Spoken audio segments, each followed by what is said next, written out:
नाम बड़े और दर्शन छोटे, ये सीरीज कुछ ऐसी ही है। क्या क्या उम्मीदों से हम इस सीरीज को देखते हैं कि हम गॉडजिला को ढेर सारे मूटों से लड़ते हुए देखेंगे, और वो मिलता भी है, लेकिन ढेर सारे मात्र 10-10 सेकंड्स के फ्लैशेस में गॉडजिला के। और जो उससे भी ज्यादा मिलता है वो होता है ढेर सारा फैमिली ड्रामा, जो कि 10 घंटे तक स्ट्रेच कर दिया गया है, जो कि अवेलेबल है सिर्फ एप्पल टीवी प्लस पर, जिसके ईयरली मेंबरशिप आते हैं 1200 में, मगर आप पा सकते हैं सिर्फ 600 में। कैसे, ये जानने के लिए इस वीडियो के डिस्क्रिप्शन में दिए गए हमारे व्हाट्सएप नंबर पर तुरंत कांटेक्ट कीजिए। सब्सक्राइब कीजिए फिटफ्लिक्स को और बेल आइकन को दबाइए लेटेस्ट मूवी अपडेट सबसे पहले देखने के लिए।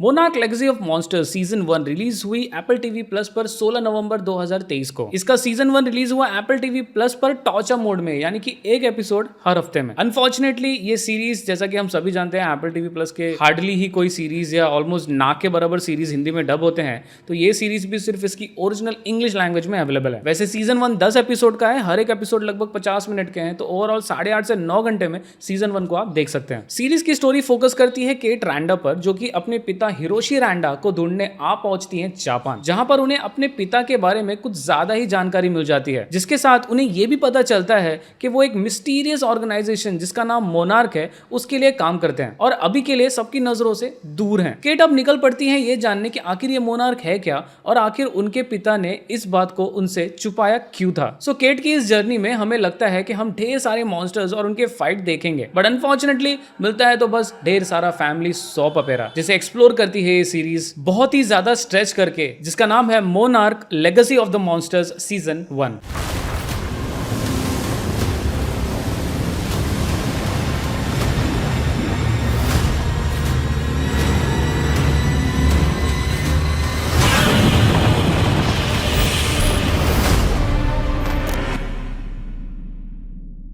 फर्स्ट थिंग्स फर्स्ट, इस सीरीज का नाम मोनार्क लेगेसी ऑफ मॉन्स्टर्स नहीं बल्कि मॉन्स्टर्स लेगेसी ऑफ मोनार्क होना चाहिए था, क्योंकि सीरीज क्लियरली मोनार्क पर ज्यादा फोकस करती है। समराइज करूं तो 50% मोनार्क, 40% फैमिली ड्रामा और सिर्फ 10% गॉडजिला और उनके यूनिवर्स पर फोकस करती है। नहीं, मैं सीरीज की बुराई नहीं कर रहा, सीरीज अच्छी है, स्टोरी भी अच्छी है, मोनार्क की हिस्ट्री और उसमें मौजूद ट्विस्ट भी अच्छे हैं, कैसे मोनार्क बना और कैसे सर्वाइव किया वो भी देखने लायक था। बट ट्रस्ट में, इस सीरीज को 10 एपिसोड होने का कोई रीजन नहीं था, क्योंकि इसे 5 या 6 एपिसोड में भी खत्म कर सकते थे, तो ये सीरीज शायद ज्यादा बेटर होती। और ये कैसे करते? केट रैंडा और उनके परिवार के बारे में जो इतनी चीजें और फैमिली ड्रामा दिखाई गई है, उसे निकाल कर आराम से ये किया जा सकता था। नाउ एक बात सच बताना कि आपने अगर इस सीरीज को देखा है तो सिर्फ एक ही रीजन की वजह से देखा होगा कि आपको गॉडजिला और उनकी एक्शन और उनकी फाइटिंग देखने को मिलेगी, इसलिए नहीं कि आपको मोनार्क की हिस्ट्री जाननी है, और इसलिए तो बिल्कुल नहीं कि आपको ढेर सारा फैमिली ड्रामा देखना है। सो बेसिकली हम गॉडजिला और बाकी मूटों के बीच की मारधाड़ देखना चाहते थे, ज्यादा नहीं तो थोड़ा बहुत ही दिखा देते, लेकिन नहीं। सो अगर आप इसलिए इस सीरीज को देखना चाहते हैं, अगर आपने नहीं देखा है कि आपको गॉडजिला और मूटो के बीच में लड़ाई देखने को मिलेगी, तो प्लीज आप बड़े आसानी से इस सीरीज को स्किप कर सकते हैं, वरना आप डिसअपॉइंट हो जाएंगे। हाँ, लेकिन मोनार्क के बारे में अगर जानना है कि वो कैसे बनी, किन हालातों में बनी, किसने बनाया, क्यों बनाया, कैसे वो सर्वाइव की, तो उसकी बैक स्टोरी काफी इंटरेस्टिंग तरीके से सीरीज दिखाती है। कैरेक्टर्स की बात करें तो मुझे ली शॉ का किरदार निभाने वाले वाइट रसल और कर्ट रसल ही पसंद आए। अगर आपको नहीं पता तो आपको बता दूं कि वाइट रसल एक्चुअल लाइफ में कर्ट रसल की सगी संतान है, यानी कि उनके सगे बेटे हैं। सो बेसिकली बाप बेटे ने खुद का ही रोल निभाया है सीरीज में, और दोनों ही आपको इंप्रेस करते हैं। इतना कि सीरीज के 10th एपिसोड में कर्ट रसल अपनी शानदार एक्टिंग से हमें रुला ही देते हैं। Literally I had tears rolling down my eyes, वो भी गॉडजिला की सीरीज में।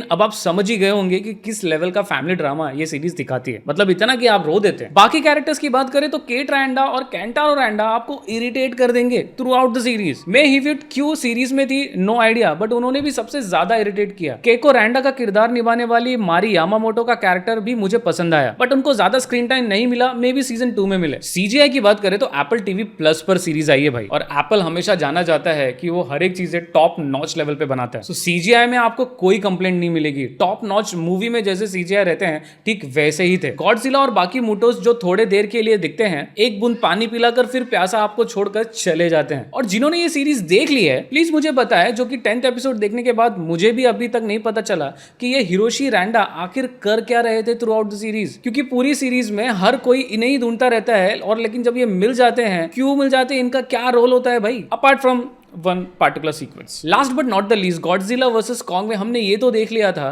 कि ये मॉन्स्टर जो है, इनका जो मॉन्स्टर वर्स है ये धरती के अंदर है। ये सीरीज उस वर्स को और अच्छे तरीके से एक्सप्लोर करती है और कवर करती है, और ये भी दिखाती है कि वहां क्या क्या हो सकता है, और सबसे बेहतरीन बात, टाइम वहां पर कैसे काम करता है, जिसे देखकर सीरियसली आपका इस सीरीज में थोड़ा बहुत इंटरेस्ट जगता है। और इसीलिए इन सारी चीजों को ध्यान में रखते हुए मैं एक्चुअल में इस सीरीज को 7 रेट करता अगर गॉडजिला का थोड़ा सीन होता सीरीज में, बट क्योंकि नहीं है इसलिए अनफॉर्चुनेटली मुझे इस सीरीज को रेट करना पड़ेगा 6.5 आउट ऑफ 10। सो दोस्तों, आपका इस सीरीज के बारे में क्या राय है? आप 10 में से इसे कितना रेट करते, प्लीज कमेंट में जरूर बताएं। अंत तक वीडियो देखने के लिए धन्यवाद। Stay safe.